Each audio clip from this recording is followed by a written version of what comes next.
하나님 말씀 보겠습니다. 마가복음 5장 1절에서 20절까지.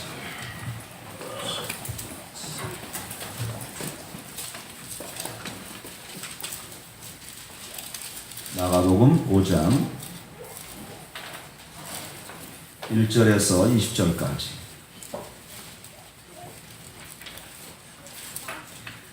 하나님의 말씀을 교독하겠습니다. 예수께서 바다 건너편 거라사인의 지방에 이르러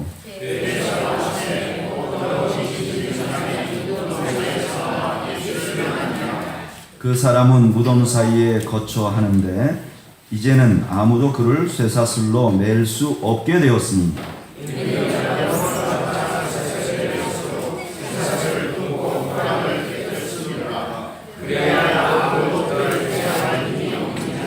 밤낮 무덤 사이에서나 산에서나 늘 소리 지르며 돌로 자기의 몸을 해치고 있었더라. 큰 소리로 부르짖어 이르되 지극히 높으신 하나님의 아들 예수여, 나와 당신이 무슨 상관이 있나이까? 원하건대 하나님 앞에 맹세하고 나를 괴롭히지 마옵소서 하니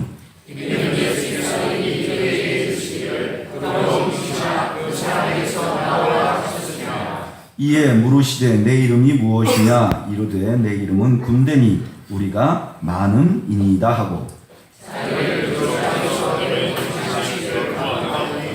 마침 거기 돼지의 큰 떼가 산 곁에서 먹고 있는지라.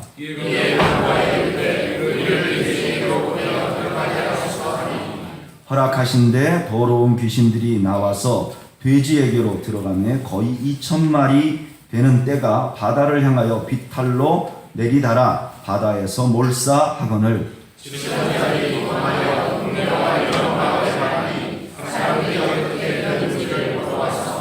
예수께 이르러 그 귀신 들린 자 곧 군대 귀신 집혔던 자가 옷을 입고 정신이 온전하여 앉은 것을 보고 두려워하더라.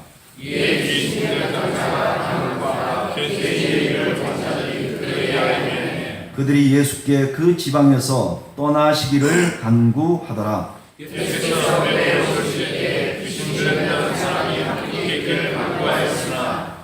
허락하지 아니하시고 그에게 이르시되 집으로 돌아가 주께서 내게 어떻게 큰 일을 행하사 너를 불쌍히 여기신 것을 내 가족에게 알리라 하시니 그가 가서 예수께서 자기에게 어떻게 큰 일을 행하셨는지를 데가볼리에 전파하니 모든 사람이 놀랍게 여기더라. 아멘. 잠시 기도하겠습니다.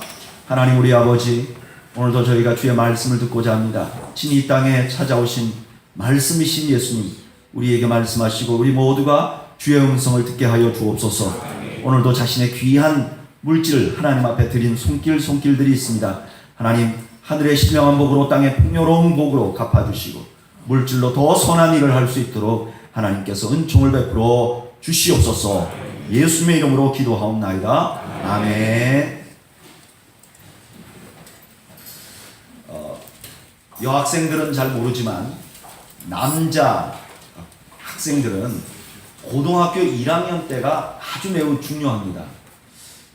여러 가지에서 중요한데 고등학교 1학년에 올라가서 공부도 처음부터 다 잡지 못하면 따라가기가 굉장히 어려운 경우가 많고요. 또 자기가 속한 반 안에서 힘으로 무력으로 어느 정도 랭킹에 오르지 못하면 3년 내내 주눅들어 살 수 있는 그런 아주 중요한 때입니다. 그래서 고1 아이들이 교실에서 싸움박질을 많이 합니다. 저도 고등학교 1학년 올라갈 때 저하고 아주 초등학교 때부터 친했던 아이가 중학교에서 꽤나 이렇게 힘께나 쓰는 친구였는데 이 친구가 제가 고등학교 올라갈 때 저한테 이런 얘기를 하더라고요. 경렬아, 너는 가서 절대로 싸우지 마라. 그리고 만약에 정말 어쩔 수 없이 싸워야 될 상황이 된다면 니네 반에서 제일 센 아이하고 붙어라. 그래야 그 다음에 편하다. 이러면서 조언을 했어요. 제일 센 아이를 제압하면 그 다음에는 제가 제일 세게 되니까 싸울 일이 없고, 설사 그 아이한테 졌다 하더라도 조물아기들하고는 붙을 필요가 없게 된다는 거예요. 오늘 성경이 그와 유사한 장면이 벌어지는 말씀입니다. 오늘 성경이 이렇게 시작하죠. 예수께서 바다 건너편 거라사인의 지방에 이르러. 예수님이 바다를 건너왔다는 얘기를 해요. 이것은 바다에 예수님께서 바다에서 있었던 일 하나를 생각나게 하시는 것이죠. 예수님이 바다에서 뭘 하셨죠? 네, 풍랑을 잠잠케 했어요. 바다를 잠잠케 했어요. 그러니까 예수님께서 바다를 잠잠케 하자 모든 제자들이 뭐라고 생각했냐면은 저가 누구에게 이런 엄청난 일을 하나, 그리고 하나님께만 돌리는 경외감, 두려움을 예수님께 돌렸단 말이에요. 그런데 그 예수님께서 거라사인의 지방에 이르렀다는 거예요. 최강이신 예수님이 이르렀다는 거예요. 그런데 거기에 2절부터 4절까지에 보면 누가 와요? 더러운 귀신 들린 사람이 예수님 앞에 나와서 딱 만난단 말이에요. 그런데 그 더러운 귀신 들린 사람은 어떤 사람이냐? 4절 말씀 한번 읽어볼까요? 읽어보죠. 시작. 이는 여러 번 고랑과 쇠사슬에 매어도 쇠사슬을 끊고 고랑을 깨뜨렸음이라. 그리하여 아무도 그를 제어할 힘이 없는지라. 아멘. 그러니까 이 사람이 여기서는 어떤 사람이에요? 최고로 강한 사람이에요. 아무도 그를 막을 수가 없는 사람이에요. 근데 그 두 사람이 딱 만났어요. 사람들이 다 흥미진진했겠죠. 야, 이제 바람과 파도를 잠잠하게 한 예수님이 딱 왔는데, 이제 이 지역에선 최고로 강하다는 거라사인 귀신 들린 사람이 딱 마주친 거예요. 그래서 사람들이 다 흥미진진하게 이 싸움이 어떻게 될까? 그런데 6절 한번 읽어볼까요? 시작. 그가 멀리서 예수를 보고 달려와 절하며 그랬어요. 이게 게임이 너무 싱겁게 끝나버린 거예요. 예수님 앞에 어떻게 하는 거죠? 굴복해버린 거예요. 절해버린 거예요. 싸움이 붙기도 전에 절해버린 거예요. 그리고 그 예수님을 부르기를 뭐라 그러냐? 지극히 높으신 하나님의 아들이요. 그렇게 부른단 말이에요. 예수님을 하나님으로 인정해버린단 말이에요. 게임이 끝났어요. 이제는 더 이상 순위 때문에 싸움이 날 일이 없어요. 누가 최강이신 거죠? 예수님이 최강인 거예요. 그 지역에 있던 이 귀신 들린 자, 아무도 제어하지 못했던 귀신 들린 자는 이제 예수님 앞에 굴복한 거예요. 그런데 예수님께서 그 굴복한 사람에게 뭐라고 하느냐? 9절에 보면 내 이름이 무엇이냐라고 물어요. 고대에는 싸움을 하고 이기면요, 내 이름이 무엇이냐 이렇게 물어보는 습관이 있어요. 혹은 군대가 전쟁을 하면 군대의 장군을 잡아다가 내 이름이 무엇이냐 그리고 이름을 밝히고 죽이는 습관이 있어요. 그러니까 언뜻 보면 이거 예수님이 그냥 형식적으로 하는 것 같은데, 하나 이상한 거는 예수님께서 이전에도 귀신들을 많이 쫓아냈어요. 그런데 다른 데서는 이름을 안 물어보는데 오늘 본문에서만 이름을 물어봐요. 그러니까 오늘 예수님께서 이름을 물어보는 데는 어떤 이유가 있다는 거예요. 이유가 뭘까? 이름을 물어봤더니 그 귀신의 이름이 뭐예요? 9절 한번 다시 읽어볼까요? 시작. 이에 물으시되 내 이름이 무엇이냐? 이르되 내 이름은 군대니 우리가 많음이니이다 하고. 여기 자기 이름이 뭐라 그러죠? 군대라고 그래요. 여기 군대라는 말은 레기온이라는 헬라어인데, 이 레기온은 우리로 말하면 여단을 가리키는 거예요. 그 여단, 로마 군대의 하나의 큰 부대 단위. 이게 몇 명이냐? 5만 6천 명 정도 되는 큰 군대 단위를 가르치는 게 바로 이 레기온이라는 말이에요. 그러니까 이 레기온이라는 말은 강력한 군대, 그리고 뿐만 아니라 또 이 레기온이라는 말은요, 로마 군대가 아주 잘 쓰는 전법 중에 하나를 가리키는 말이에요. 로마 군대는 어떻게 전쟁을 하는가? 전쟁이 딱 일어나면요, 100명씩 옆으로 줄을 서고 100명씩 뒤로 줄을 서요. 그러면 사각형이 분명해지잖아요. 여기 안에 몇 명이 있는 거죠? 10,000명이 있는 거예요. 근데 이 10,000명이 앞줄에는 창을 들고 뒷줄에는 화살을 들고 그 다음에 칼을 들고 일렬로 쫙 맞춰서요, 척척척척척 하고 가는 거예요. 근데 56,000명이면 이게 얼마큼 되죠? 5개의 10,000명의 5개 부대가 오고 그 다음에 양쪽에는 기마병들이 막 달린다고. 그러면요, 이 기세 자체가 다른 적 군대들에게는 완전히 이 마음이 주눅들도록 만드는 거예요. 그래서 로마의 레기온이라 하는 말은 로마 군대의 이름을 말하기도 하고 로마 군대 전법을 의미하기도 해요. 그러니까 이것은 최고로 강한, 가장 강력한 군대라는 의미가 있어요. 그냥 어린 아이들도 레기온 그러면 벌벌 떨고 어느 부대에 레기온이 왔다 그러면 그 부대가 항복하는 거예요. 그런데 예수님이 이 귀신에게 이름을 물어봤더니 자기가 레기온이다 이렇게 말하는 거예요. 그리고 나서 하는 말이 너무너무 이상한 말을 해요. 10절 한번 읽어볼까요? 읽어보죠. 시작. 자기를 그 지방에서 내보내지 마시기를 간구하더니. 귀신이 말하기를 뭐라 그러냐? 그 지방에서 내보내지 말기를 바래요. 너무 이상하죠. 원래는 어디서 내보내지 않기를 바라야 했을까요? 네? 그 사람에게서 나오지 않기를 바라야 되는데 지금 이 레기온은 그 지방에서 나오지 않기를 바래요. 왜 그런가? 왜 이 귀신이 이렇게 말하는가? 이유는요, 이 지방이 가지고 있는 특징이 있어요. 이 지방은 오늘 본문에 보면 데가볼리라는 지역이에요. 이 데가볼리는 갈릴리 호수 주변에 있는 10개, 데카라는 말은 열이라는 말이고 폴리라는 말은 도시라는 뜻이에요. 10개의 도시가 있어요. 근데 이 도시는 모두 신도시예요. 우리 부산 같은 고대 도시가 아니라 이 근처에 있는 작은 도시예요. 근데 이 도시들은 어떻게 생겨났는가? 예수님 태어나기 전 89년에 그 유명한 폼페이라는 도시가 있잖아요. 이 도시가 사실은 굉장히 강력한 그 도시국가를 가지고 있었는데 이 도시국가가 예수님 오시기 89년에 로마에게 망합니다. 그래서 로마의 하나의 속국이 돼요.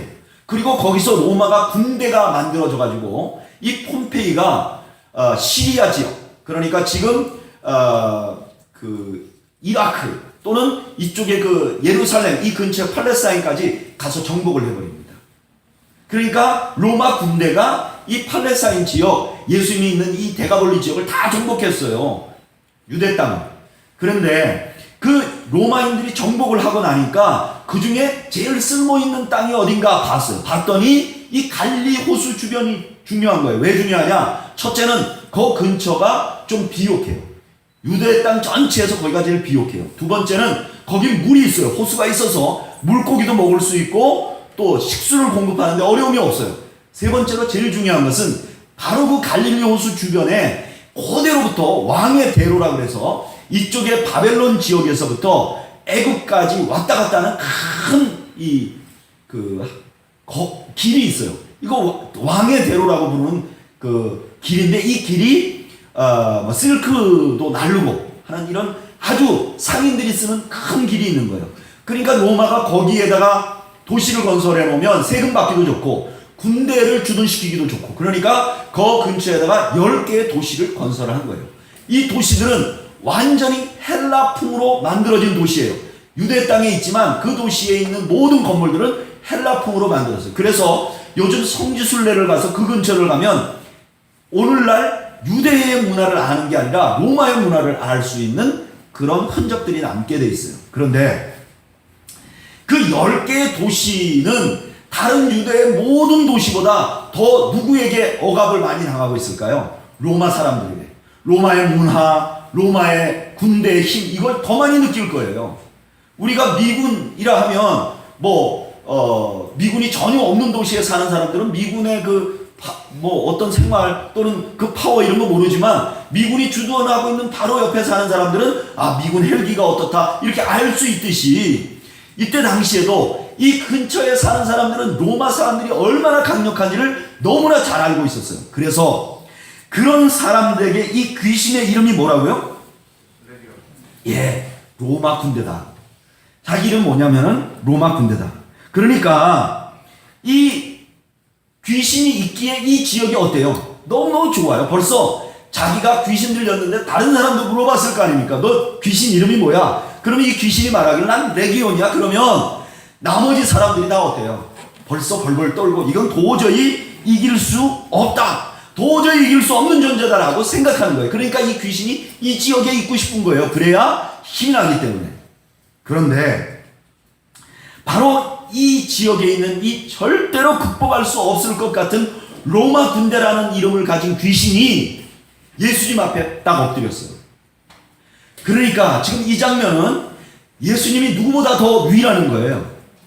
로마 황제보다 더 위라는 거예요. 로마 여단이 자기의 머리를 숙일 수 있는 존재는 이 땅에 없어요. 그러니까 최강이 누구냐? 예수님이라는 거예요. 로마보다 더 강력한 분이 있는데 그분이 예수님이라는 거예요. 자기들이 생각할 때 자기들이 도저히 극복할 수 없는 게 있는데 그게 로마인데 로마보다 더 강력한 게 예수님이시다. 강력한 분이 예수님이라는 것을 말씀하는 거예요. 여러분, 이 말씀은요,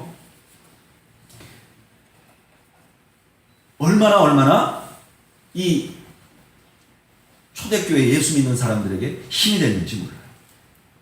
여러분 보세요.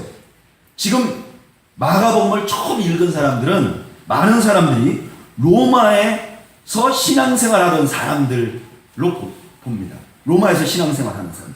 여러분, 로마에서 신앙생활하는 사람들 얼마나 힘들었을까? 이 사람들이 세 가지 압박을 받았어요. 하나는 자기 안에 있는 유대교인들이 자기를 핍박하는 것도 핍박을 받았어요. 그 다음에 로마 정부가 행정적으로 핍박을 했어요.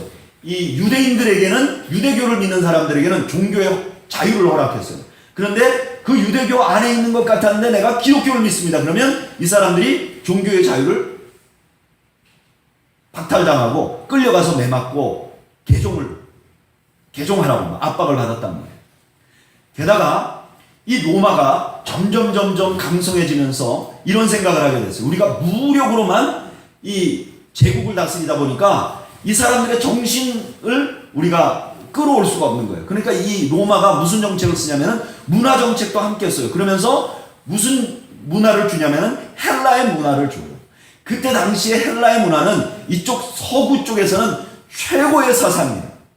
이 사람들에게 머리로 대적할 사람이 없는 거예요. 근데 지금 로마 사람들이 계속해서 황제 숭배라든지 이런 이론을 만들고 그 황제들이 유명한 철학가들이 돼서 철학적인 글을 쓰면서 이 유대교 안에 있었던 이 기독교가 너희들이 믿는 것이 잘못됐다고 하는 거예요. 그러니까 생각해 보세요. 내가 예수를 믿었는데 비슷한 종교를 가진 유대교로에서도 핍박을 하고 그 다음에 직업도 잃고 뭐 맞기도 하고 게다가 학교에 가면 전부 다 우리가 틀렸다고 가르치는 거예요. 그러니까 이 로마에 있는 기독교인들 입장에서는 이 로마라는 게 진짜 얼마나 크고 얼마나 극복할 수 없는 것이었는지 몰라요. 그런데 예수님께서 지금 어떻게 하고 계신 거죠? 예수님께서 이 군대라는 이름을 가진 귀신이 예수님께 뭐 하는 거예요? 절을 하는 거예요. 더 놀라운 것은 예수님께서 그 귀신을 어디로 보냈죠? 돼지떼에게 보냈어요. 여러분, 유대인들은 돼지고기 먹지 않습니다. 그럼 거기 있는 돼지떼는 누구 먹으라고 키우는 걸까요? 로마 사람들 먹으라고 키우는 거예요. 그 로마인 이야기라는 책에 보면요, 로마 사람들은 채식주의자가 많았다 그러는데 그것은 사실이 아닙니다. 로마 사람들은요, 고기를 좋아했는데 더군다나 이 돼지고기를 굉장히 좋아했다. 그래서 역사적으로 보면 로마의 황제 중에 한 사람은요, 돼지고기를 훈제한 거를 한 달 동안 먹었다는 사람도 있고요. 그리고 또 이미 이때 돼지고기에다가 뭐 다른 먹을 걸 넣어가지고 소세지를 만들어서 창자로 먹었다는 기록도 있어요. 그러니까 이 사람들이 돼지고기를 굉장히 좋아하는 거예요. 근데 이 돼지고기가 한꺼번에 어떻게 됐죠? 2,000마리나 몰살해버렸어요. 이건 어떤 의미가 있어요? 전쟁을 했다 치면 적의 보급 창고를 어떻게 한 거죠? 완전히 다 끝낸 거예요. 로마 군대들이 더 이상 거기 머무르고 싶어도 먹을 음식이 없어서 떠나버리게 만들어낸 거예요. 그러니까 이 장면을 보는 로마에 숨어있던 1세기 성도들은 야, 우리 주님이 하시고자 하면 어때요? 로마 군대의 목을 누를 수 있는 강력한 주님이시구나. 주님이 그런 분이구나. 주님 앞에는 절대로 불가능이 없구나. 여러분, 이것이 바로 우리가 이해할 수 없는 역사의 아이러니 두 가지를 해결해 줍니다. 어떤 아이러니냐? 첫째는요, 로마의 안에 있는 기독교인들이 로마가 1세기, 2세기, 3세기를 넘어가면서 이미 로마 시내 안에 있는 기독교인들이 상당한 힘을 가지고 있어서 그 안에서 반란을 일으킬 수 있었다는 거예요. 근데 기독교인들은 매일 당하기만 하고 피하기만 한 거예요. 분명히 잡았을 때 뭐 군대를 동원해서 한번 뻔때를 보여주면 저쪽에서 겁을 움찔 먹을 텐데, 이 기독교인들은 웬일인지 때리면 맞고 예수를 부인하라 그러면 안 하고 말 안 하고 가만히 있다가 죽고 하는 거예요. 저것들이 저렇게 죽는 거 보니까 진짜 저것들의 신은 없구나 이렇게 말하는데도 이들은 그냥 당하기만 하는 거예요. 역사의 아이러니 중에 하나예요. 또 하나는 뭐냐면, 그런데 그렇게 당하기만 했던 기독교인들이 소망을 잃지 않는 거예요. 생각해 보세요. 자기들이 뭔가를 믿고 있는데 그 믿는 존재가 자기들에게 전혀 힘이 안 되는데, 그러면 이제 거기로부터 떠나야 되는데 이 사람들은 핍박을 받으면 받을수록 떠나지 않는 거예요. 그리고 그 안에서 소망을 잃지 않는 거예요. 도대체 왜 이런 일이 일어나는가? 어떻게 역사적으로 이런 일이 생길 수 있는가? 이유는요, 바로 예수님께서는 이 로마보다 더 크시다. 예수님께서 하시면 너희들을 언제든지 정복하고 할 수 있다는 믿음이 있었기 때문에 이들이 소망을 잃지 않을 수 있었고 폭력으로 대항하지 않을 수 있었던 것이죠. 여러분, 예수를 믿으면 핍박이 오는 건 당연한 거예요. 그런데 그렇게 핍박이 오는 어떤 핍박이라도 우리 하나님, 우리 주님께는 불가능한 장벽이 되지 않는다는 것을 여러분 믿으시길 바랍니다. 여러분, 하나님께는 불가능이 없어요. 믿으십니까?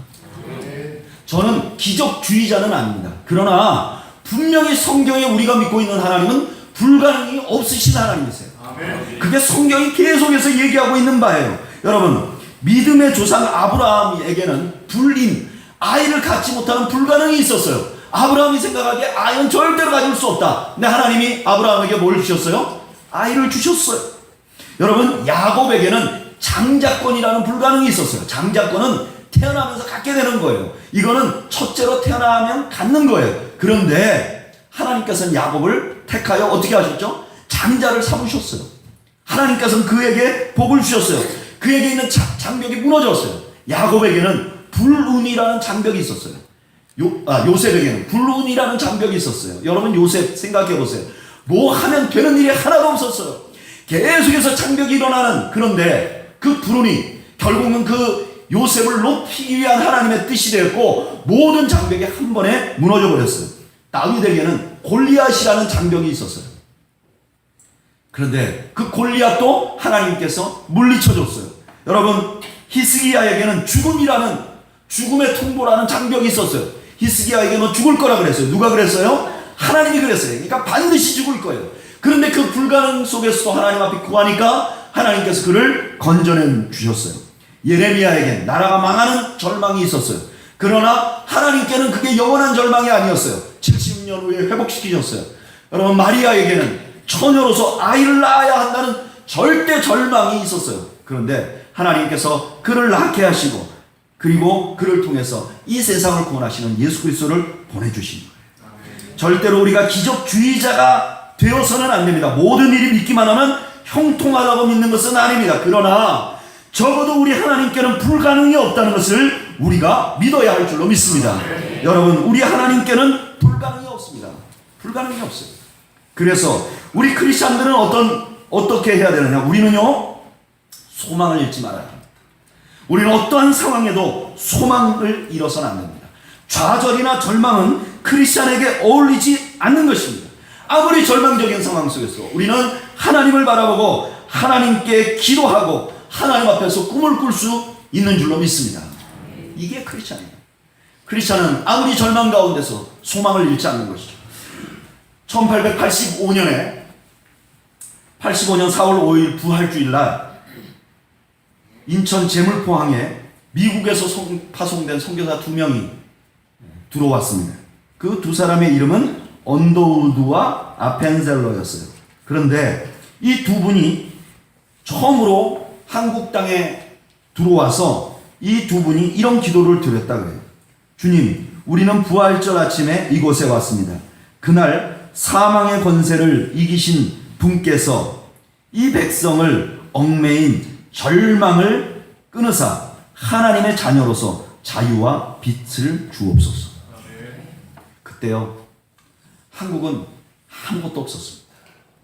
종교도 타락했고 나라도 타락했고 힘은 하나도 없고 그 백성 가운데 복음은 없고, 그런데 그 절망스러운 이 땅에 발을 디디면서 이 두 사람이 이 백성을 얽매인 절망을 끊어주십시오.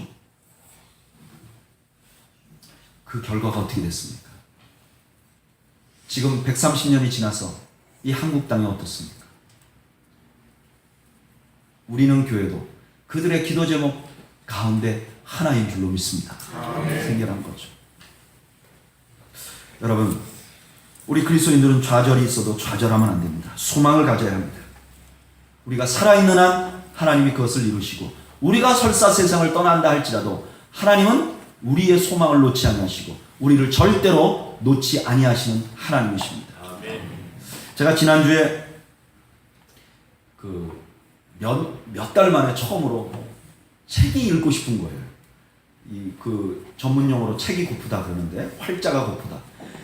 책을 너무너무 읽고 싶었어요. 그래서 이제 도서관에 가서 책을 빌려서 몇 권 책을 봤어요. 그런데 어떤 한 분의 이야기를 읽었는데, 이분은 어떤 분이냐면 목사님의 아들이에요. 그런데 자기 어렸을 때 꿈은 목사가 되는 거예요. 근데 요즘은 좀 목사 되기가 쉬운데, 이분이 자라날 시기에 1800년대 후반에, 더군다나 이 사람이 네덜란드 사람인데 네덜란드에는 목사가 되는 게 굉장히 어려웠어요. 그래서 신학을 하다가 공부가 좀 딸리면 철학 공부를 했다고 해요. 그럴 만큼 이 신학을 공부하는 게 어려웠어요. 그러니까 이분이 공부를 하려고 했는데 아버지가 청렴한 목사님이었기 때문에 재정적으로 공부를 못 해주니까 이분이 공부를 못 했어요. 그래서 그래도 늘 이 목사가 되고 싶어서 성경 공부도 하고 교회에서 일도 열심히 하고 그랬는데 목사가 결국 안 됐어요. 그래서 목사가 안 되면 2차로 선교사라도 돼야 되겠다. 그래서 이 사람이 선교사가 되고 싶어서 또 지원을 합니다. 그런데도 선교사가 되는데도 공부를 많이 못했다는 이유로 선교사도 안 되는 거예요. 그래서 나중에 탄광촌에 이 선교사 보조로 탄광촌에 가서 일을 합니다. 그래서 탄광 광부들을 이렇게 전도하려고 해서 일을 합니다. 그런데 이마저도 행실이 이렇게 좀 옷을 깨끗하게 입고 그렇게 못 다닌다는 이유로 잘리게 됩니다. 이 사람이 27살에 자기가 가지고 있던 꿈을 더 이상 이룰 수 없다고 생각을 합니다. 근데 이 사람이 27살에 뭘 하기로 작정하냐면은, 저 탄광촌에 있는 사람들에게 내가 복음을 못 전한다면 저들의 삶을 바깥에 좀 알리고 싶다. 그래서 이 사람이 그 탄광촌에 있는 사람들의 모습을 그림을 그리기 시작합니다. 원래 그림에 재질이 좀 있었기 때문에 그림을 그리는데, 그림을 그리다 보니까 좀 그림에 대해서 전문적으로 알고 싶은 거예요. 근데 돈이 없어요. 그러니까 이곳저곳을 기웃기웃거리면서 공부를 합니다. 그림에 대한 공부를. 근데 돈이 없으니까 자기 동생이 테오라는 동생이 있었는데, 이 테오가 일을 해가지고 이 사람의 돈을 공급을 해줍니다. 이 사람이 열심히 그림을 그립니다. 그림이 막 일취월장합니다. 그 당시에 최고의 화가 중에 하나였던 고갱이라는 사람이 이 사람의 그림을 너무 좋아해서 같이 집에서 살면서 그림을 같이 그려보자고 합니다. 그런데 성격이 또 뭐가 나가지고 같이 있지 못하고 고갱은 떠나버립니다. 그리고 이 사람은요, 그 다음에 그림 그리는데 돈이 너무 없어가지고 계속해서 고생하다가 결국은 정신착란증에 빠집니다. 그래서 자기 귀를 자기가 잘라버립니다. 그리고 잘라놓은 자기 귀를 잘린 자기 모습을 또 그림으로 그립니다. 그러다 이 사람은 결국은 총으로 자기 스스로를 자살하고 37살 때 세상을 떠납니다. 너무나 불행하고 너무나 불행한 한 사람의 인생이죠. 그런데 이렇게 불행한 사람이 자기 동생에게 쓴 편지를 읽어보면, 그 편지에는 구구절절히 하나님에 대한 이야기가 있어요. 자기가 만난 하나님, 자기가 사랑하는 하나님. 그런데 자기가 만난 하나님, 자기가 사랑하는 하나님에 대한 얘기를 그렇게 했는데 이 사람의 일생은 불행합니다. 그로부터 백몇 년이 지나가지고 네덜란드에 국립 그림 박물관이 있습니다. 거기에 그 박물관이 수리를 해야 되기 때문에 거기 안에 있는 그림 중에 아주 세계적으로 유명한 사람의 그림 몇 점을 미국에 빌려줍니다. 그 미국에서 그 사람의 그림을 가져다 놓고 전시회를 했는데 딱 400명만 왔습니다. 하루에. 그러니까 새벽에, 겨울에 했는데 새벽에 수많은 사람들이 줄을 서가지고 거기서 그 사람 그림 한번 보려고 400명이 기다리는 거예요. 그리고 잘리면 못 들어가는 거예요. 그 추운 겨울에 거기에 있는 사람들이 서로 그 그림을 관람하려고 하면서 이런 얘기를 합니다. 아, 이 그림 그린 사람이 미친 사람이라면서, 이 그림 그린 사람이 그렇게 뭐 자기가 목사 되고 싶고 그랬는데 못된 사람이라며. 그랬더니 한 분이 이런 얘기를 합니다. 아마 그 사람이 최고로 유명한 목사가 됐어도 100년 후에 자기가 쓴 설교집이나 자기의 설교를 들으려고 새벽에 워싱턴 DC에 있는 사람을 400명 줄 못 세울 겁니다. 그 사람이 세계적인 화가인 반 고흐입니다. 반 고흐. 여러분, 절망스러운 일이 있으십니까? 오늘 본문에서 귀신을 무릎 꿇게 만드는 하나님을 신뢰하시는 여러분들 되시기를 주님의 이름으로 축복합니다. 하나님을 바라보십시오. 예수님을 바라보십시오. 우리 예수님은 최강, 모든 절망이 없으신 분뿐만 아니라 우리가 그런 소망을 가진 사람들이기 때문에 이 땅에서 절망하는 사람을 도울 수 있는 유일한 사람들이 바로 우리들임을 여러분 믿으시기를 바랍니다. 이 땅에는 절망하는 사람들이 얼마나 많은지 몰라요. 그런데 그 절망하는 사람들에게 우리는 그 상황을 헤쳐나가게 할 수는 없지만 우리는 그분들에게 소망을 줄 수 있는 사람들인 것을 여러분 믿으시길 바라요. 우리가 할 수 있어요. 지난주에 저는 아주 반가운 이야기를 들었습니다. 제가 전에 사역하던 교회에서 임범혁 집사님이라는 분이 계세요.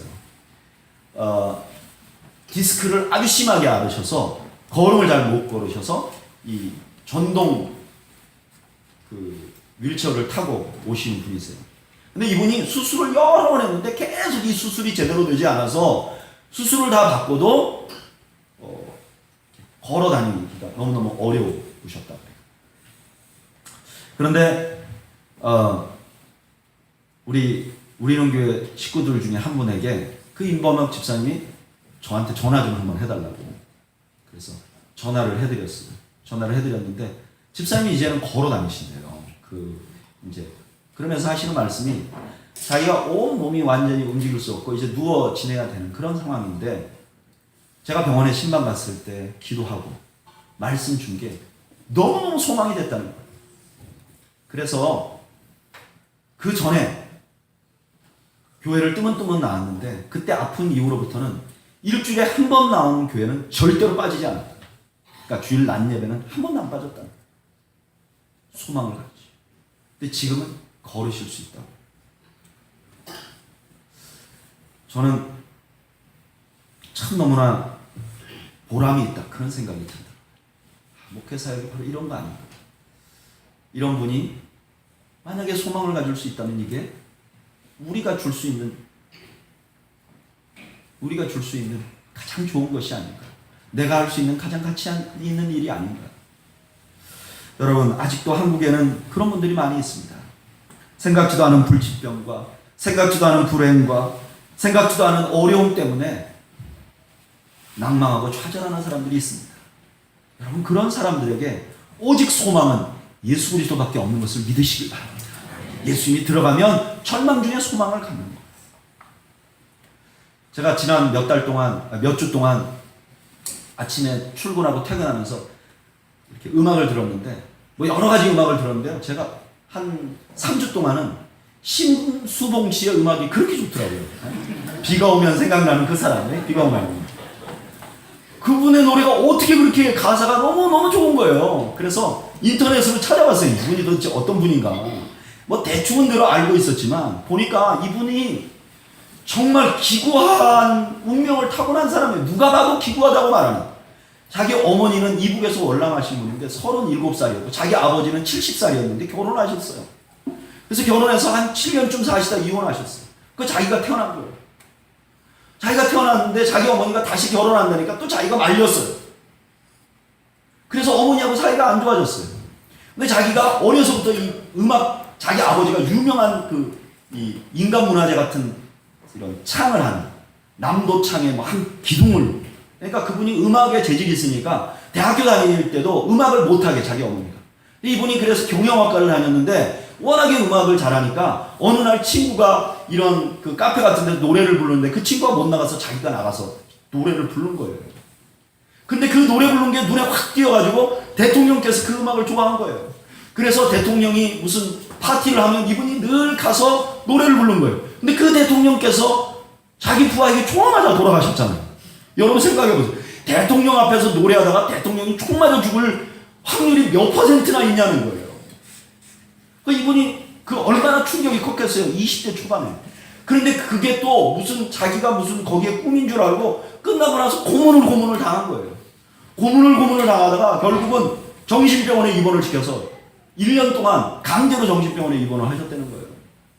그런데 정신병원에 입원을 해서 거기서 자기를 정신치료해 주신 분하고 만나갖고 결혼하셨는데 이분이 그냥 알려진 사기꾼이세요. 그래갖고 그 다음에 그 결혼 생활이 잘 안 되시고 그 다음에 또 두 번째 또 결혼하셨는데 또 결혼 생활이 그분 또 안 되고 또 안 돼요. 지금 세 번째 남편은 그 남편이 자기를 좋아하는 줄 알고 자기가 좋아했는데 그 남편은 자기를 좋아하지 않아갖고 자기가 막 따라다니면서 노래를 지어갖고 부르고 이래갖고 결혼하신 거예요. 그리고 저는 그거 몰랐는데 이분이 노래를 다 자기가 만들었는데 자기가 노래를 만들면요 나오자마자 금지곡이 됐다는 거예요. 이분의 노래는 나오자마자 모든 노래가 금지곡이 됐다는 거예요. 그래서 무슨 자기 아이를 생각하면서 아이야 하는 노래를 만들었는데 그게 무슨 데모가가 돼가지고 또 안 되고 뭐 무궁화라는 노래를 불렀는데 너무 강하다고 해서 또 안 되고 뭐 그냥 계속 금지곡이 되는 거예요. 한번 생각해보세요. 도대체 이 사람은 어떻게 살았을까? 근데 너무나 놀라운 거는 그분의 인터넷 속에 맨 끝에 종교란이 있어요. 근데 희한하게 써져 있더라고요. 종교가 뭐냐? 불교에서 기독교로 개종. 이렇게 써놨어요.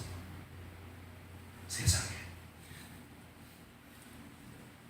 그렇구나. 불교에서 기독교로 개종. 나는 누가 그분에게 복음을 전했는지 모르지만 저는 그 복음 전한 분이 그분에게 생명을 준 거죠. 지금은 그분이 집을 지었는데 그 집 밑에를 이렇게 예배당을 만들어서 모리아 재단이라고 안 믿는 사람들에게는 그냥 바라고 이렇게 홀이라고 그래서 음악해야 한다고 그렇게 얘기하고 믿는 사람들 이렇게 인터뷰하면 거기가 예배당이 돼요.